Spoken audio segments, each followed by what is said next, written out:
This bit saved just for you. Kiwi. 102.2 Auckland. The Radio Wammo Breakfast. TV on the radio with Hamish Coleman-Ross from stuff.co.nz. Yes, from stuff.co.nz, that's important, that bit. Let's talk TV on the radio. Let's talk what happened this week in TV with Hamish Coleman-Ross. Hamish CR on Twitter as well. G'day there, Hamish. My goodness, good morning, Wammo. Oh, you're pulling your face down like you're exasperated, you're stressed, you're anxious. What's going on? I am. Look, 24 hours ago, 20 people, 19 of which I think are top people, had jobs at a little show called Sunrise. And when I say little show, I mean that. Little show on TV3. Breakfast show. Yeah, so they heard from their boss at around about 9:10 that the show was being cut, that the show they had just done was their last. Yep. And they were not to turn back up to work. They were all handed letters afterwards, and then in the letter they stated that although that was the last show, they suggested that they didn't do a show this morning. Yeah. But they did. You almost feel like a factory worker turning up to the factory and the gates have been locked. Very much so. So they did a show. They did their final show this morning from 7 till 8. Like Sunrise has been TV3's morning show. I guess we can't call it breakfast because the other one's called breakfast. In fact, there's actually a show called Good Morning as well. So it's their early morning show. Yeah. Their 6:30 till 9 o'clock programming. Is it 9 o'clock? I think they finished. Yes. I never watched it to the end because I never watched it. But anyway, so it was TV3's morning show. Yeah. And it never rated very well. Originally, they had James Coleman presenting it. Let's talk about the ratings. Yep, sure. So they averaged per morning around about 20,000. Around about 20,000, And what was breakfast getting? Doing about 160. Right. Yes. Yeah, significant. Yeah, it just puts it in context there a bit. Now, because breakfast's been around for... breakfast's been around... Early 90s? Was it early 90s or mid 90s? Early 90s, I think. It's been around as long as I can remember anyway. Yeah. And it is a significant brand. Was it Hoskins? Was Hoskins first? Hosking was the original presenter. Yeah. Hosking, him and Kate Hawkesby. Yeah. A little something going on there, maybe. And so then eventually, the TV3 decided to put on a morning program. They did, and they had been thinking about doing an early morning show for a long time. It really had been on the agenda. And then eventually they decided to take the Australian format Sunrise, as they have it over there, and brought it over here, and it never really quite hit the mark. Why do you think that was? Well, I don't know. I personally think that breakfast on TV1 is just that much superior, that much better known. Was always going to be a toughie. It's always going to be a big one to fight, and I don't think Sunrise had a bigger point of difference from breakfast to ever appeal to a different kind of audience. Yeah. So it was just sort of like more of the same, really. And I guess like the younger, not as experienced, a little less funded version of it all. Yeah. When you say TVNZ breakfast is a far superior product, I like to look at it in the light of that. Not enough people hate Paul Henry. Not enough people hate Paul Henry. Maybe that's the thing, though. People have an opinion on Paul Henry. That's why people do watch the show. Sometimes they watch it to hate him. Sometimes they watch it to celebrate his ignorance and bigotry. But some people love waking up being really pissed off at someone. Oh, isn't it a great feeling some mornings? Not that I watch breakfast TV, and as you remember, I resigned myself from watching breakfast TV a wee while ago. Yeah. So I think Paul's always had that kind of talent. He's got that polarising character, and Sunrise didn't have anything like that. They had Oliver Driver and his dog. Yeah.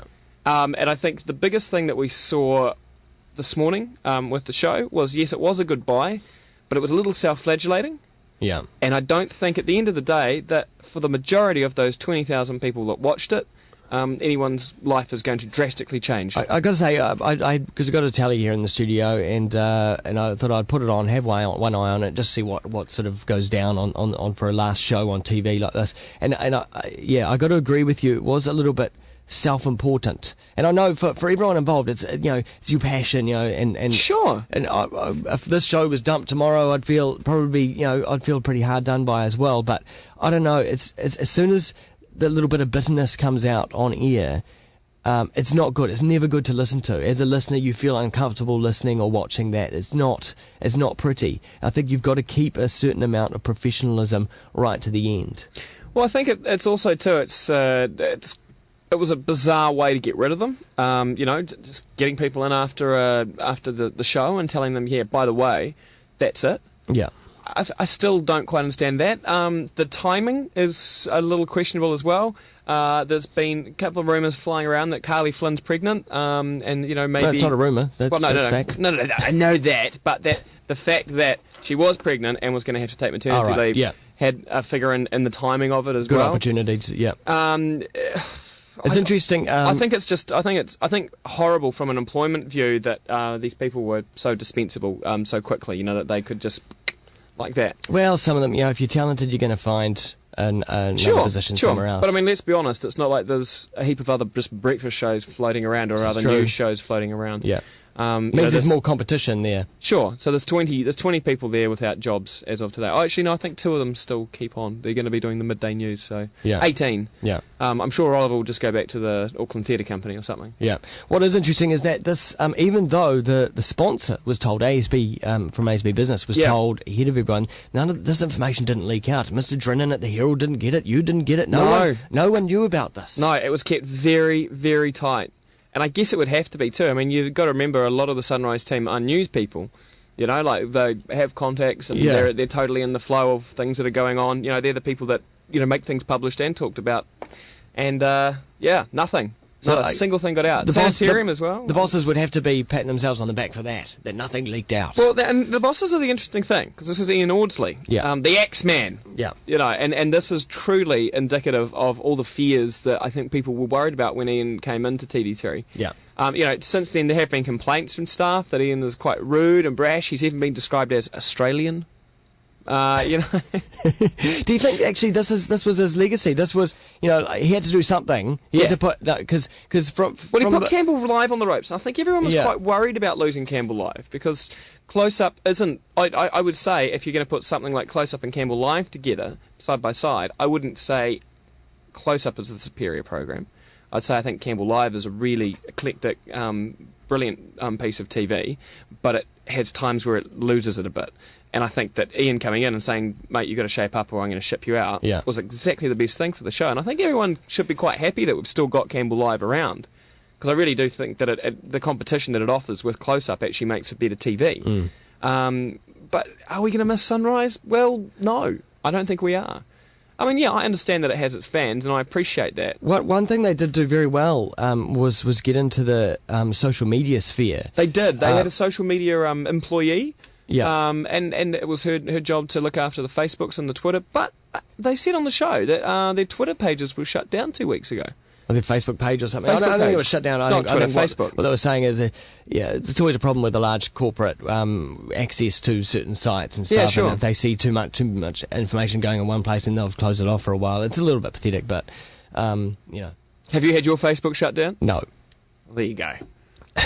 Thanks. I managed that quite well, thank you very much. Well done. So, no, I think it was just a very bizarre week in TV in that regard. For people to, as I say, still 24 hours ago, be quite competent in their job and think, I wonder what I'll be doing on the weekend. And, I'm sure these guys had, stories they were planning and everything, and just in the twinkling of an eye, it's gone. What do you know about this rumoured, or maybe semi-confirmed, it's being talked about a new music channel from MediaWorks. Do you know what? On You Freeview. told me about it, and there's been nothing else about it. Nothing else. I've had a yarn to a couple of people, and that's been nobody's been able to really tell me anything. In fact, everyone's kind of just gone, really? Where'd you hear that? And I was like, Wammo told me. And you're like, well, don't believe him. What would he know? Yeah. And that's about you did. You heard See, this I didn't hear it internally through the company. It came from outside. Maybe these 20 people that have lost their jobs could go and work on there. Yeah. Oliver, I mean, he's done alt TV before. They could just move. Yeah, they could just move back into. Didn't that lose a crap load of money? And went off air. Oh man! It's like he's cursed. It's like The thing is with the driver, he's got plenty of bows. What, strings to the bows? Is that the term? Yeah. He can back to theatre, acting, movies, whatever. But isn't that funny? Second time round. Don't let him near your show, otherwise it'll be all over quickly. I don't think that's ever going to happen. So, okay, well, So that's the death of the show. The death of a TV show. It doesn't happen every week. It's a significant thing when it happens. But 2.5 years, the guys that were sitting there, you would have felt like they'd been on for a decade. Yeah. Maybe 20 years. They were an institution. Yeah. I still think there's plenty of people out there, including myself, who never watched a full episode of Sunrise. I think that's the problem with some shows, that they could become an echo chamber. So they're in that studio there, and they've got some, they've got some people interacting on Facebook and whatnot. You become a little bit of an echo chamber, and you don't actually realise the big picture. At the start of the show, they on. said, we did the show to acknowledge the most important cog in our machine, which is you, the viewer. Yeah. And, it was really interesting to hear them say that, because a lot of the time with that show, the bits and bobs they came in out of, you would feel as though the viewer was not really all that important, that it was really about a bunch of people that obviously enjoyed working together, having maybe one too many in-jokes on air. Yeah. And that definitely came across in the programme. Yeah. Interestingly enough... So I heard someone say the other day it was Sunrise was a bit like a party that you weren't invited to. That's a very good line. Yeah. Funny enough, Jack, the dog, which has been Jack Driver, the dog that turns up on the set with Oliver, owned by Oliver Driver, Jack didn't get a letter telling him not to turn up. So... That's sad. Maybe he's still on. Hamish Coleman-Ross, thanks very much. Hamish CR on Twitter. Get well soon, Wammo. See you.